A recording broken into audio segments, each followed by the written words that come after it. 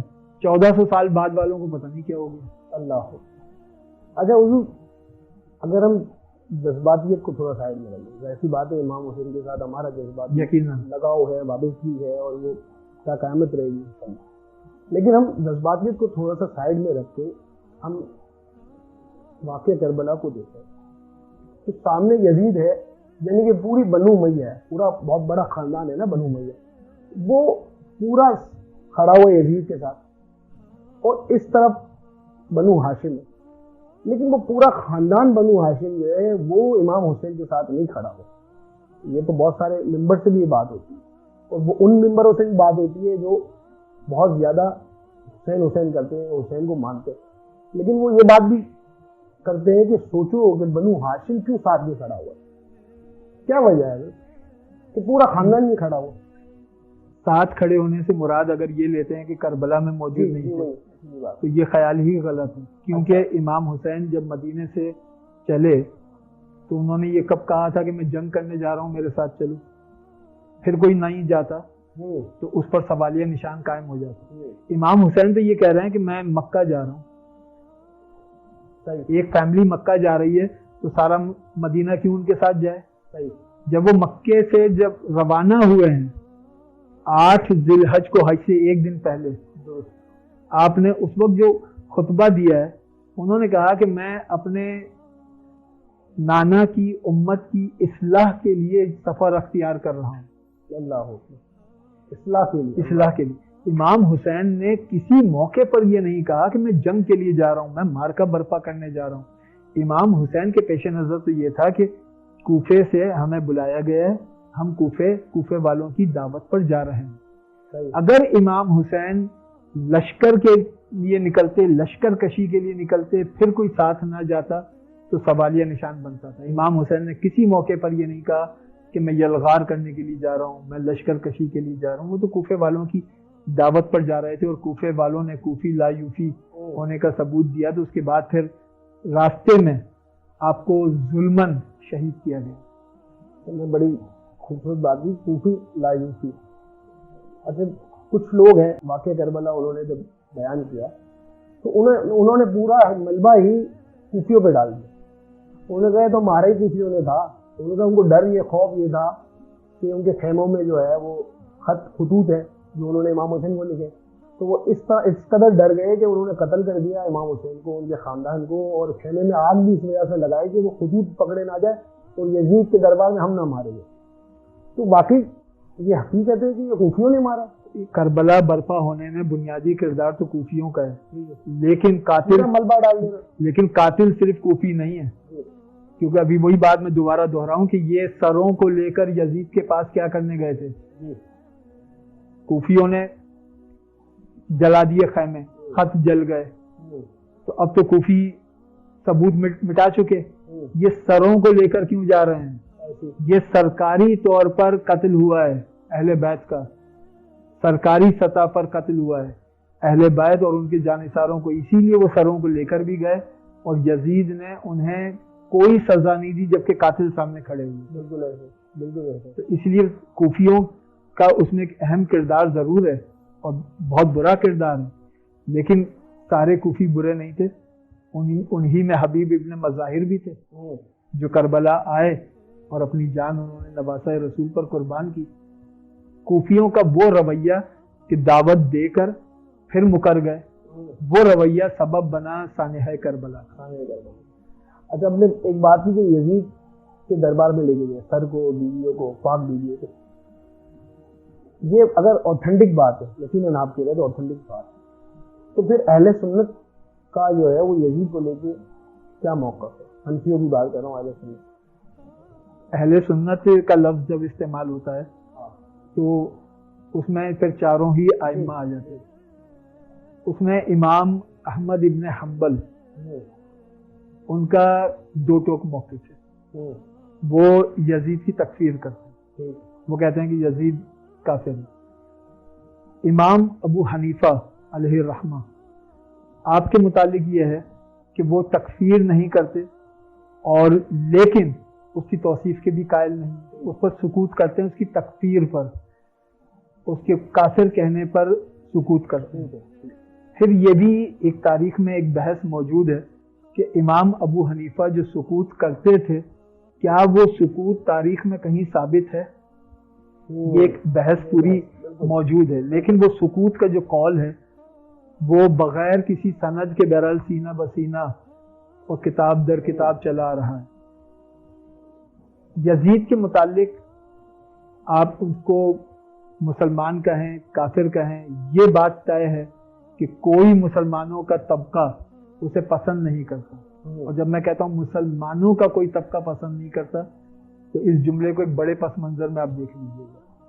کوئی مسلمانوں کا گروہ ایسا نہیں ہے جو یزید کو پسند کرتا ہو، اور دوسری بات یزید کو کافر کہنے پر اختلاف ہے، یزید کے فسق پر، یزید کے فجور پر، یزید کے ظلم پر کوئی اختلاف نہیں، اور یزید کی جن آئمہ نے تکفیر کی ہے وہ بھی بڑے بڑے آئمہ ہیں، پیران پیر سیدنا شیخ عبد القادر جیلانی کے امام وہ تکفیر کرتے ہیں، امام احمد ابن حنبل، لہٰذا اس معاملے میں دونوں موقف درست ہیں۔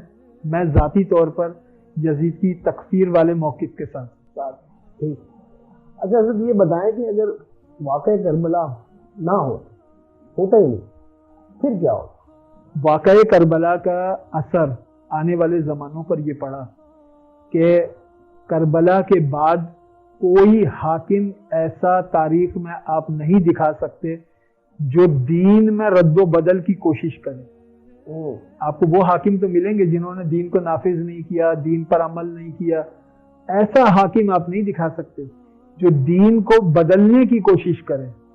اگر بر صغیر میں آپ کو جلال الدین اکبر کی مثال لیں گے تو اس نے دین اسلام میں کوئی رد و بدل کرنے کی کوشش نہیں کی، اس کے مقابلے پر ایک اور دین گڑھا، اس کا نام دین الہی رکھا۔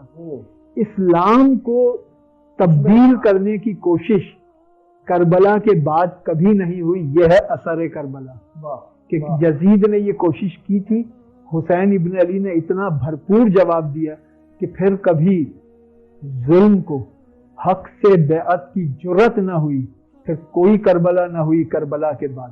کربلا کا اثر یہ ہے کہ کربلا ہو گئی، اب امام حسین کا بیٹا یزید کے دربار میں موجود ہے۔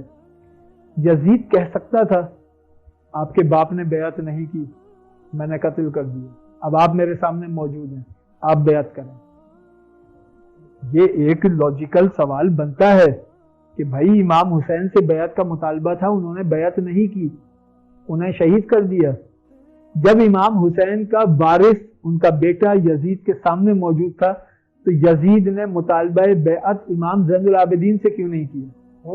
اس لیے کہ کربلا نے یزید اور قیامت تک کے ہر یزید کے منہ سے حق سے بیعت طلب کرنے کے الفاظ سلب کر لیے تھے۔ کربلا نے ایک ایسا لاک لگا دیا تھا جس کو قیامت تک اب کوئی توڑ نہیں سکتا۔ یہ ہوگا کہ لوگ دین پر عمل نہیں کریں گے، یہ ہوگا دین کو نافذ نہیں کریں گے، لیکن کوئی دین میں کوئی حاکم رد و بدل کرے اور کہے کہ نہیں اب دین میں یہ چیز حرام تھی حلال ہو گئی، یہ نہیں ہو سکتا۔ یہ ہے اثر کربلا۔ اور کربلا کا ایک اثر یہ بھی ہے، کربلا نے بتایا کہ قتل کرنے والا نہیں جیتتا، مقصد پانے والا جیتتا ہے۔ سبحان اللہ۔ یزید قتل کر کے اپنے مقصد میں ہار گیا، بیعت نہیں لے سکا، حسین قتل ہو کر اپنا مقصد پا گئے۔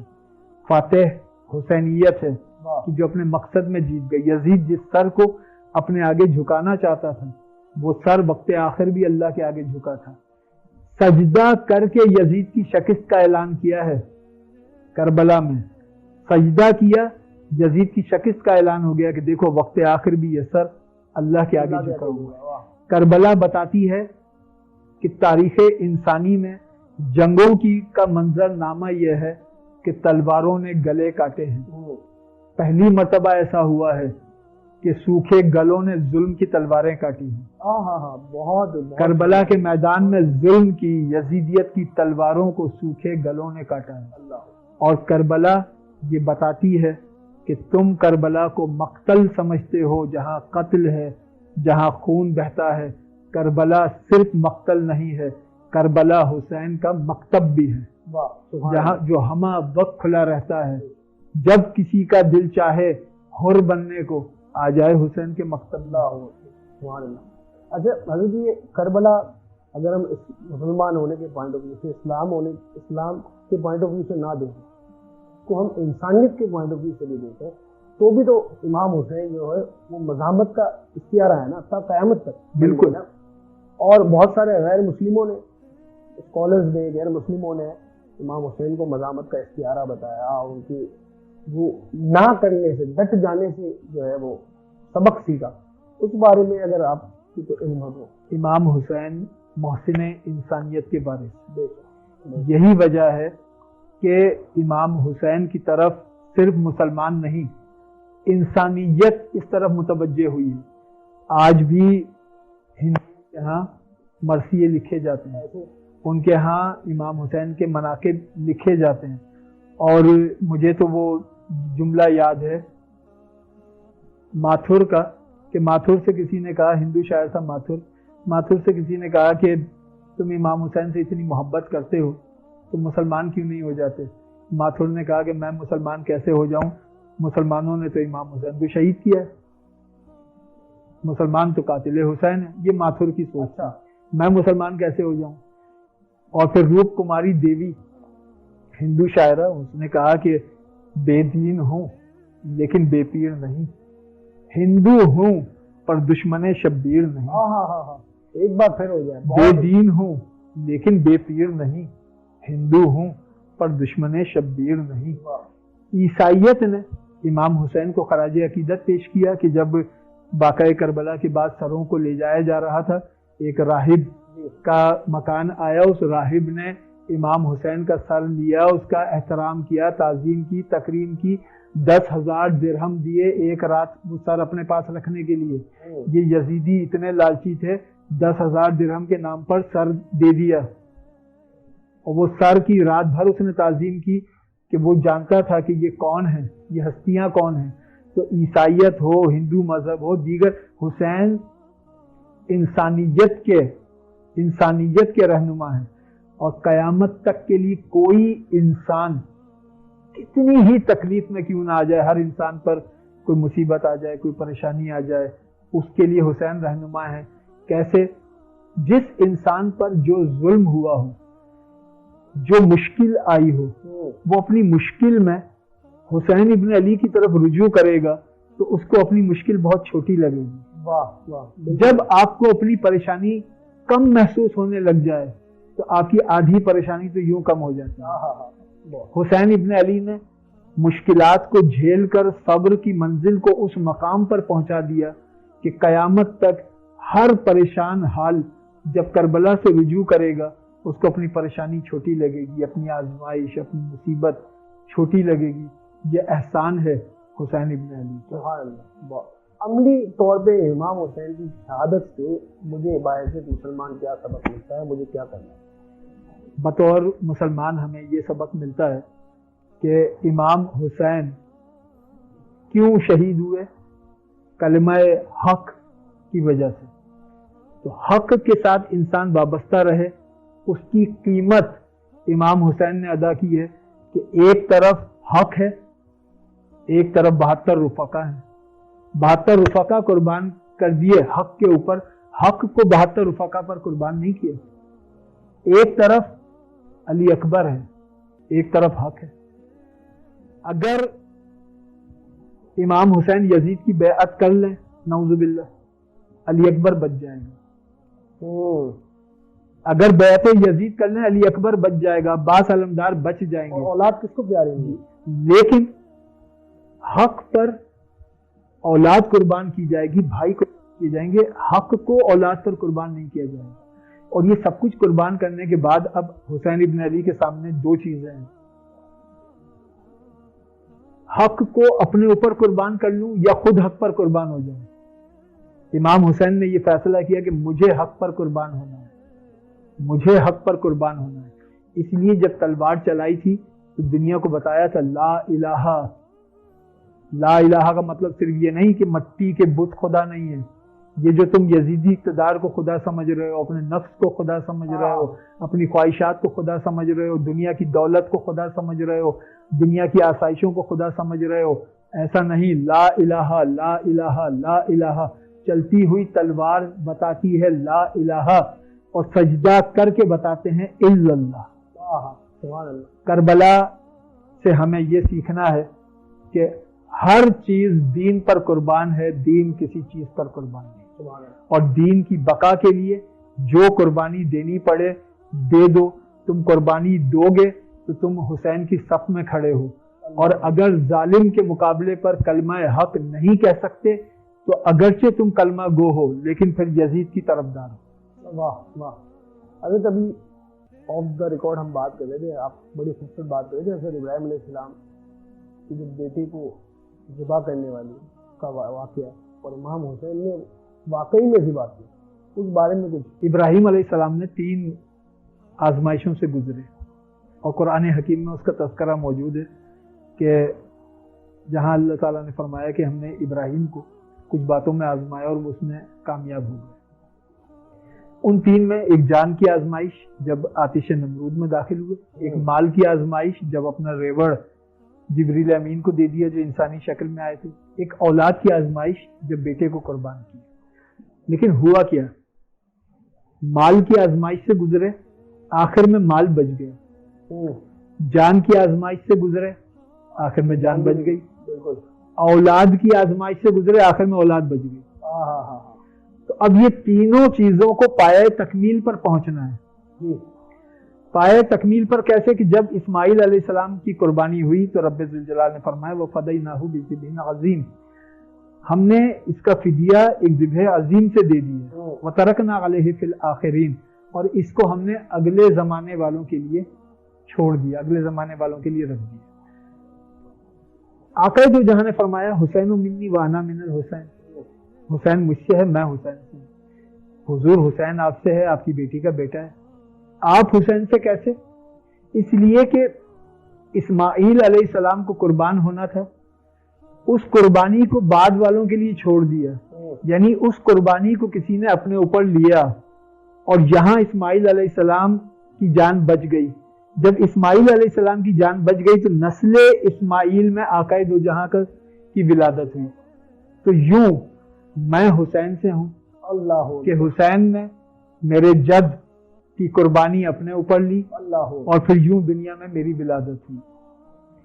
علامہ اقبال نے اسی لیے کہا تھا کہ غریب و سادہ و رنگی ہے داستان حرم، نہایت اس کی حسین ابتدا ہے اسماعیل. اور پھر میں بات کی تکمیل یہ کہہ کر کروں کہ ابراہیم علیہ السلام نے تینوں قربانیاں 3 الگ مواقع پر دی تھی، جان، مال، اولاد. آخر میں تینوں بچ گئے تھے. حسین ابن علی نے یہ تینوں قربانیاں ایک ہی وقت میں دی، جان کی قربانی بھی، مال کی قربانی بھی، اولاد کی قربانی بھی. اور ان قربانیوں کو جو شباب پر پہنچایا ہے امام حسین نے، تو پھر اقبال کو بھی کہنا پڑا کہ یہ نہایت ہے اس قربانی کی جس کا آغاز اسماعیل علیہ السلام سے ہوا تھا. علامہ اقبال نے اسی لیے یہ بھی کہا تھا اللہ اللہ بائے بسم اللہ آمد پدر، مانیے ذبح عظیم آمد پسر. اللہ اللہ. حضور دامن وقت میں تنگی ہے، بڑی خوبصورت اور اچھی گفتگو ہوئی، مجھے بہت کچھ سیکھنے کو ملا. انشاءاللہ اس کا سلسلہ ہم جاری رکھیں گے انشاءاللہ. بہت شکریہ. ناظرین کرام، شاعر کہتا ہے انسان کو بیدار تو ہو جانے دو، ہر قوم پکارے گی ہمارے حسین. جب یہ ایام آئے تو بحث و مباحثے میں نہ پڑے، بس یہ یاد رکھیں کہ جیسے کہ حضرت نے فرمایا کہ حدیث ہے کہ آپ صلی اللہ علیہ وسلم نے فرمایا حسین مجھ سے ہے اور میں حسین، تو کم سے کم اپنے پیارے نبی کا خیال کر لیں. ان کی محبت، لازوال محبت اپنے نواسوں کے لیے، اسی کا خیال کر لیں. سیدہ فاطمہ ایک ماں تھی، ماں کی اپنے بچے سے محبت کا ہی خیال کر لیں. اور امام حسین نے جو اپنی آل کی جان دی، شہادت کا عظیم رتبہ پایا، تو کس لیے تھا؟ مال و متاع کے لیے، حکومت کے لیے، کس لیے تھا؟ وہ آپ کے اور ہمارے لیے تھا، دین کو بچانے کے لیے تھا۔ اپنا خیال رکھیں، پھر ملاقات ہوگی۔ اللہ حافظ۔